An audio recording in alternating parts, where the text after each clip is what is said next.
본문의 말씀을 가지고 부모는 무엇이 필요할까라고 하는 제목으로 말씀을 나누려고 합니다. 디모데후서 3장 2절에 보면요, 마지막 때의 모습들을 이렇게 우리에게 소개하고 있는데, 사람들이 자기를 사랑하며 돈을 사랑하며, 사실 지금 그래요. 자기밖에 모르고 돈하고 살고, 그 다음에 자랑하며 교만하며 비방하며, 따라서 다 부모를 거역하며 감사하지 아니하며, 이거예요. 부모를 거역하는 것이 마지막 때의 또 하나의 징조라고 하는 겁니다. 어찌 보면 지금 점점 그런 시대를 우리가 경험하고 있어요. 부모의 자리가 점점점 없어지고 부모의 권위가 없어지고 그네들이 해야 될 일들이 점점 줄어드는 이 시대를 살아간다고 하는 것이죠. 그 때문에 요즘에 이 삶을 살아가면서 효도라고 하는 단어를 쓰면 굉장히 뒤처져 있는 것처럼, 효도라고 하는 그 낱말 자체가 낯설은 이 시대를 살아가는 것이 오늘날의 현실입니다. 나밖에 모르는 이 시대를 살아가는 것이 오늘이에요. 우리 가정은 어떨까라고 하는, 아니 나는 어떨까라고 하는 것이지요. 내 머릿속에, 내 삶 속에 부모의 존재감이 있는가, 그리고 그 부모들에 대해서 어떠한 모습을 갖고 살 것인가. 물론 내리사랑이라 그래가지고 자식된 나는 부모들보다는 내 자식들에게 더 잘하려고 하는 게 너무 많아요. 물론 중요해요. 그러나 내가 부모에게 잘하는 모습들을 아이들에게 보여주지 않는다고 한다면 이 아이들에게는 나는 무슨 얘기를 할 수 있을까라고 하는 거죠. 근데 문제는 항상 그걸 너무 늦게 깨닫는다고 하는 것이죠. 안타까운 거죠. 그렇기 때문에 평소에 잘하지 아니하면 안 된다고 하는 것들을 보여주는 그러한 이야기인데, 사랑하는 여러분, 오늘 또 이렇게 예배를 드리면서 부모에 대한 생각도 좀 해보고 자식의 도리가 뭔가를 한번 또 생각해보고 내 자식들에게는 또 뭘 보여줄 것인가 하는 것들을 생각해보면서 함께 교훈을 얻고 은혜 받는 그러한 시간 되기를 주님의 이름으로 축원합니다.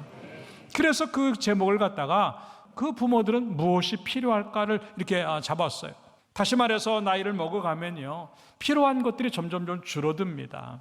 뭐 옷을 입어도 그렇고 신발을 신어도 그렇고 뭐 해도 다 있는 것 같고 또 쓸모없는 것 같으니까 필요한 것들이 점점 줄어드는 그 시간들이 노년의 시간들이에요. 그럼에도 불구하고 그런 것들은 필요가 없어지는데 점점 필요를 느끼는 게 뭐냐면 자식과의 관계예요. 다른 것들은 다 필요 없는데 이상하게 자식들하고는 더 좋은 관계를 맺고 싶고 더 많은 관계를 맺고 싶고 그 자식의 손자 손녀들에게는 또 다른 어떤 걸 느끼면서 그들과 함께하고 싶어하는 그런 필요를 느끼는 것이 부모 세대라고 하는 것이죠. 이런 거를 생각할 때 나는 과연 그들에게 그것들을 채워주고 있는가 하는 거죠. 바쁘다고 하는 핑계 때문에, 피곤하다고 하는 핑계 때문에, 먹고 살기 바쁘다고 하는 핑계 때문에 그것들을 놓고 살아가는 우리들의 모습은 아닐까 하는 것이죠. 오늘 성경을 통해서 다시 한번 하나님이 우리에게 요구하는 것들을 생각해보고 그들의 필요를 채워줄 수 있는 그러한 성도가 되고 자식들이 되어서 우리들의 부모가 행복해지고 내가 또 행복해지며 그 효도 끝에 주어지는, 따라서 합시다, 내가 잘되고 장수하리라. 이 말씀대로 복을 받는 우리의 효도가 만들어지기를 주님의 이름으로 축원합니다. 어떤 것일까 하는 것들을 몇 가지로 생각해 보면서 은혜를 나누고자 해요. 첫째, 따라서 합시다. 감정적인 채움이 필요하다. 25절의 말씀에 보니까 내 부모를 즐겁게 하며 너를 낳은 어미를 기쁘게 하라라고 하는 겁니다. 부모를 갖다가 즐겁게 하고 기쁘게 하는 것, 이게 감정적인 이 필요를 채워주는 그런 모습입니다. 나이가 들면 점점 감정이 메말라져요.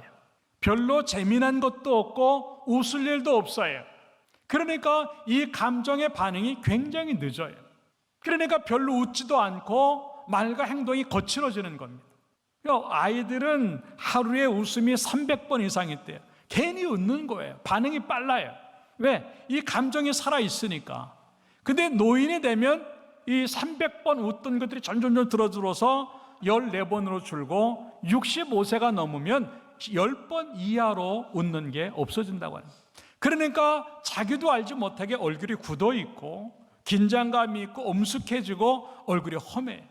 가뜩이나 나이를 먹어서 주름이 잡히고 얼굴이 이렇게 또 쭈글쭈글해지는데 거기다 감정까지 없어지니까 그 얼굴이 엄해질 수밖에 없는 겁니다. 더군다나 우리의 어른의 세대는요 더해요. 이 일제 압박의 어떤 그런 세월들을 보내고 전쟁이라고 하는 아픔을 보내고 또 가난이라고 하는 시간들을 보내면서 감정이라고 하는 걸 느껴보기가 어려운 시대를 보냈어요. 먹고 살기 바쁘고 힘들고 막 거친 삶들을 살아야 되고, 그러니까 이 감정을 담아둘 만한 그런 여력도 없었고, 그러니까 그 감정들을 표현도 못하는, 여러분들 우리 부모들이 우리에게 사랑한다, 너 고맙다 이런 표현을 잘 못해도요 여러분 이해하셔야 돼요. 얼마나 이 굳은 인생들을 살았는지 몰라요. 물론 요즘은 많이 바뀌었지만, 그러나 지금 우리의 세대나 노년의 세대 그 시간들을 겪어왔기 때문에 어쩔 수 없이 얼굴이 굳을 수밖에 없는 겁니다. 그러면 그 얼굴을 펴주는 것, 그리고 그 마음들을 이렇게 넉넉하게 만드는 것이 무엇일까? 그들에게 빠져나간 감정을 자식들이 채워 넣어줘야 된다고 하는 거예요. 가장 좋은 게 뭐냐면 부모들의 마음을 읽어야 된다는 거죠. 부모들도 나이를 먹어서 감정이 줄어들고 있지만 기본적인 감정은 다 있단 말입니다. 울고 싶을 때가 있어요. 우리 부모님은 눈물이 없나 보다. 아니에요. 눈물 많은데 자식이 걱정할까 봐 안 우는 거예요. 울고 싶은데 자식이 근심할까 봐 티 안 내는 거예요. 부모들이 걱정거리도 있어요. 근데 티 안 내는 거예요. 자식이 걱정할까 봐. 우울감에 빠질 때도 있습니다. 화가 날 때도 있고요. 소리 지르고 싶을 때도 있어요.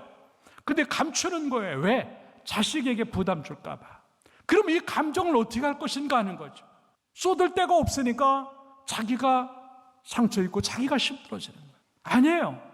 부모들도 울고 싶을 때가 있고 화가 날 때도 있는데 그걸 자식들이 빨리빨리 읽고 그 화를 받을 수도 있고 그 눈물을 우리가 닦을 수도 있고 그 어떤 그 우울감을 우리가 회복하게도 만들 수 있고, 이렇게 하는 것이 자식의 도리라고 하는 것이죠.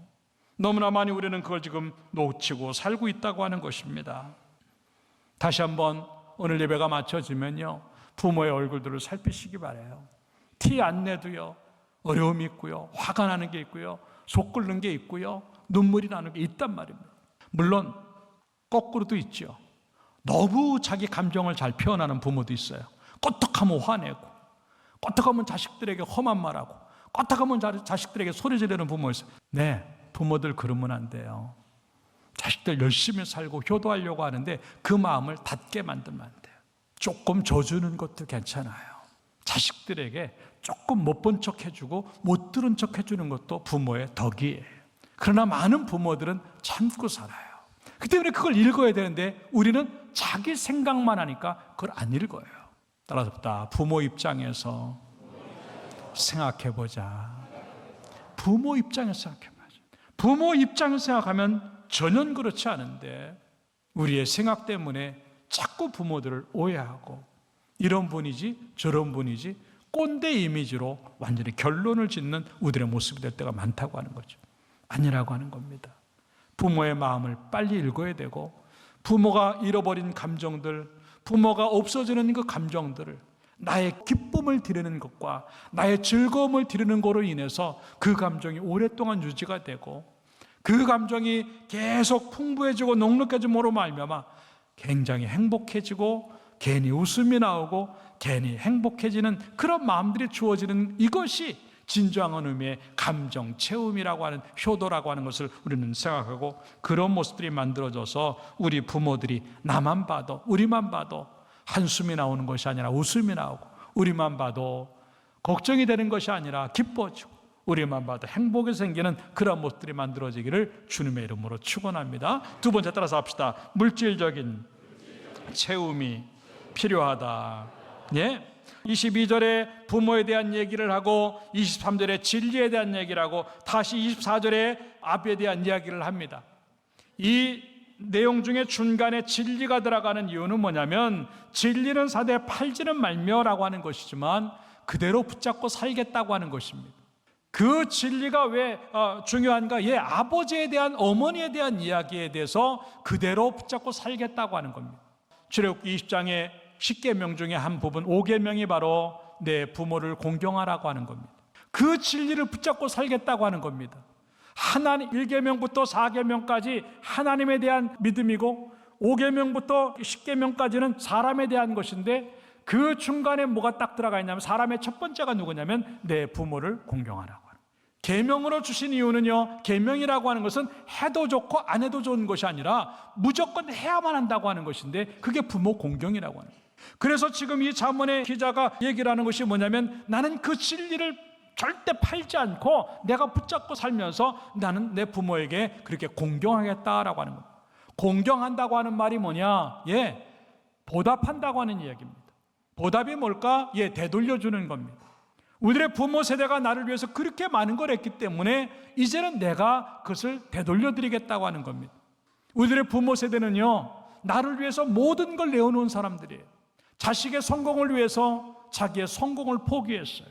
자식의 배부름을 때문에 부모는 자기의 배부름을 포기하고 배고팠어요. 자식의 멋을 위해서 자기의 멋을 포기하고 살았어요. 아이들의 즐거움과 더 나은 것들을 위해서 자기의 삶들은 점점 나빠지기 시작했어요. 이 모든 것들을 다 해서 우리를 키운 겁니다. 보답하기를 주님의 이름으로 축원합니다. 따라서 이제는 내 차례다. 이제는 내가 부모가 나를 위해서 그렇게 희생한 것처럼 이제는 내 차례가 되었어. 부모를 위해서 그렇게 살아가야 된다는 겁니다. 물론 나 같은 경우는 이제 자식들에게 해야 될 것들이 많이 있기 때문에 그럴지 몰라도 그래도 부모에게 해야 될 것들을 남겨놓지 않으면 나는 효도를 할 수 없다고 하는 것을 보여주는 그러한 모습이죠. 부모들을 위해서 나도 뭔가를 하려고 하는 그 마음, 그 채워줌이 있을 때 부모들은 행복한 거예요. 글쎄 뭐 얼마를 들여야 부모가 좋아할지 모르지만 부모는 그거 생각하지 않아요. 돈 들여도 또다시 모았다가 손자 손녀에게 다시 주고, 돈 들여도 모았다가 자식에게 뭐 하고 싶은 게 부모 마음이지 홀랑홀랑 쓰지 않아요. 뭔가 하려고 하는 마음이 나에게 있겠는가 하는 거죠. 그 부모의 지갑을 한번 열어봤어요? 아버지의 지갑에 돈이 얼마나 있는지, 엄마의 지갑에 돈이 얼마나 있는지 한번 살펴봤는가 하는 거죠. 내가 없다는 생각만 하지 부모도 없을 수 있겠구나 생각을 해봤는가 하는 거죠. 물론 이 젊음의 세대도 만만하지 않잖아요. 집 팔랴, 자식 키우랴, 살림하랴, 빠듯하죠. 모자르죠. 어쩌면. 그럼에도 불구하고 부모를 위해서 조금이라도 뭔가 하려고 하는 그 마음이 나에게 얼마만큼 존재하는가 하는 걸 얘기하는 것이죠. 아까도 얘기했지만 아이고 노인네가 뭔 돈 쓸 일이 이렇게 많다고요. 많아요. 부모들도 뭔가 그동안 받았던 경조사비 좀 내야 될 거 아니에요. 또 뭐 사고 싶은 거 좀 사야 될 거 아니에요. 그래도 못 사는 부모들이지만, 그리고 누가 또 밥 한 번 사면 나도 또 한 번 사야 될 거 아니에요. 10,000원짜리 밥을 얻어먹었으면 12,000원짜리는 사고 싶은 게 부모 아니에요. 그러면서 뭐라 그래요? 아이고 내가 당신들한테 밥 얻어먹었다 그랬더니 우리 아들과 며느리가 꼭 접대해야 된다 그래가지고 돈 줬어. 근데 더 많은 것들이라 그래서 12,000원짜리 나눠 사는 거야. 여러분들 체면 때문에 쓰는 돈이 있듯이 부모들도 그런 체면 때문에 써야 될 돈이 있는 거예요. 생각보다 병원비도 많이 들어가요. 약값도 많이 들어가요. 왜? 노인이 되면 아프니까. 그렇기 때문에 약값이라도 들어가야 되는 것이고, 뭔가 자식들 높이려고 허세라도 들어가야 된다고 한다면 돈 쓸 일이 필요하다고 하는 거예요. 그럼 앞으로 부모들이 그런 얘기를 하지 마세요. 모은 돈을 그렇게 쓰세요 그러지 말고 필요한 건 없으세요? 좀 드려야 돼요? 이러면 얼마나 그게 이쁜가 하는 거죠. 요셉의 효도하는 마음을 우리가 봅니다. 창세기 45장 10절입니다. 어렵고 힘든 고난 속에서 요셉은요 성공을 했어요. 세계 최고의 강대국에서 총리가 되었습니다. 그러면서 10절에 자기 아버지에게 무슨 얘기를 하냐면 일로 다 와서 고센 땅에 머무르면서 나하고 가까이 지내요. 그러면서 11절에 뭐라고 말을 하고 있냐면 이제 앞으로 어려워질 것인데 걱정하지 마세요. 따라합시다. 내가 거기서 아버지를 봉양하리이다. 이게 요셉의 이야기예요. 아버지 흉년이 들고 세상이 뒤집어져도 걱정하지 마세요. 내가 아버지 책임질게요. 그러면서 이제 그 다음에 뭐라고 말하냐면 아버지와 아버지의 가족과 아버지께 속한 모든 사람들에게 따라다 부족함이 없도록 하겠나이다. 아버지 걱정하지 말아요. 내가 책임지고요, 봉양할 거고요, 부족함 없이 해드릴 테니까 아무 걱정하지 말아요. 그냥 요셉이 아니에요. 그냥 요셉이 아니에요. 룻의 이야기입니다. 룻기 2장에 보면은요, 아무것도 바라지 아니하고 시어머니에게 잘하려고 그냥 시어머니를 따라온 룻의 이야기입니다. 이제 모든 걸 잃어버리고 남편도 잃어버리고 다 아무것도 없이 빈털터리로 돌아온 이 나오미와 룻이 고부관계지만도 얼마나 아름다운 관계인가 하는 걸 보여줘요. 그래서 그 빈털터리로 와서 남의 밭에 가서 이삭을 줍고 살아갑니다. 근데 좋은 주인을 만나가지고 이제 보아스라고 하는 사람을 만나서 배불리 먹게 됩니다. 그리고 나서는 그것을 주운 것들을 갖다가 어머니에게 보여주면서 18절에 보니까 시어머니에게 그 주운 것을 보이고 그가 배불리 먹고 남은 것을 내어 따라서 시어머니에게 드리매. 며느리가 이렇게 잘하는 거예요. 결국 이 모습에 하나님은 축복하셔서 보아스와 결혼을 하게 하시고, 보아스를 통해서 이 룻은 이제 오벳을 낳고, 오벳은 이새를 낳고, 이새는 다윗을 낳는 다윗의 증조 할머니가 이 되는 엄청난 축복을 경험하는 이 룻의 효도하는 모습을 우리가 오늘 보고 있다고 하는 것입니다. 효도는 복인 줄로 믿습니다. 부모를 채워드리는 만큼, 부모의 물질적인 것과 필요한 것들을 채워주는 만큼 하나님은 나에게 더 많은 것들로 채워주셔서 부족함이 없이 만들겠다고 하는 그 모습인데, 여러분 다시 한번 여러분의 부모들이 뭐가 부족한지를 생각하면서 거기에다가 조금씩 더해서 해마다 조금씩 용돈도 올려드리고요, 달마다 부족한 게 없나 살펴보시고요, 또 가끔 이렇게 어머니 또 아버지의 그 모습을 보면서 조금이라도 더 이렇게 조금씩 질러드리고, 그런 모습들이 우리에게 주어질 때 부모들이 얼마나 행복하겠는가 하는 것들을 보여주는 그런 모습인데, 다시 한번 이렇게 채워드리는 효도를 통해서 우리들의 부모가 행복해지기를 주님의 이름으로 축원합니다. 마지막 세 번째 합시다. 시간적인 채움이 필요하다. 26절의 말씀에 보니까 내 아들아 내 마음을 내게 주며, 아들아 너 마음 나한테 줘야 돼. 그리고 너 눈 나에게 줘야 돼. 그러나 우리들의 눈은, 우리들의 마음은 다 내 자식들이나 딴 사람들에게 가 있잖아요. 여기서 내 마음을 나에게 주고 내 눈으로 나를 즐거워하게 하는 것을 바라라고 하는 것은 뭐냐면, 따라합시다. 먼저 하라고 하는 거예요. 부모를 먼저 생각하고 이것을 하라고 하는 그 모습이 이겁니다. 사실 시간적인 채움은요, 부모들이 그렇게 오래 우리 가운데 있지 않다고 하는 겁니다. 너무나 빨리 그분들이 우리 곁을 떠난다고 하는 겁니다. 나중에 조금 더 있다가 조금 더 안정된 다음에 그 순간에 하고 싶어도 못하는 것. 아니, 설사 그분들이 100세까지 사신다 할지라도 70 넘어가면서부터는요, 치매도 오는 분들이 있고요, 70 넘어가면서요, 알츠하이머가 올 때도 있고요, 파킨슨이 올 수도 있어요. 다리가 아프고 허리가 아프고 막 두통이 있고 몸에 힘들이 하나도 없어가지고 정상적인 삶을 살지 못하는 부모들이 얼마나 많은데, 그러면 그들과 여행을 가고 싶어도 못 가는 것이고요, 맛있는 거 해드리고 싶어도 못 드시는 것이고요, 뭔가 좋은 걸 해드려도 아무 의미가 없는 때가 금방 온다고 하는 것이죠. 그렇기 때문에 100살까지 사시니까 아직 30년 남았네, 그게 아니라 어쩌면 우리 부모가 금방 무너질 수도 있다고 하는 생각에 지금이라고 하는 시간에 부모들에게 잘하라고 하는 것이, 그 잘함의 모든 것의 중심에 뭐가 있냐면 함께하는 것이, 자꾸 얼굴을 보여드리고 대화하고 전화하고 또 손주 손자까지도 자꾸 보여드리고, 이 모습이 이게 먼저 부모님을 생각하는 그 모습이라고 하는 것입니다. 이야기의 디모데전서 5장 4절에는 뭐라고 말을 하고 있냐면, 만일 어떤 과부에게 자녀나 손자들이 있거든 따라합시다. 그들로 먼저 자기 집에서 효를 행하여 부모에게 보답하기를 배우게 하라. 여기도 먼저 효를 행하라 그러는 거예요. 먼저예요. 먼저.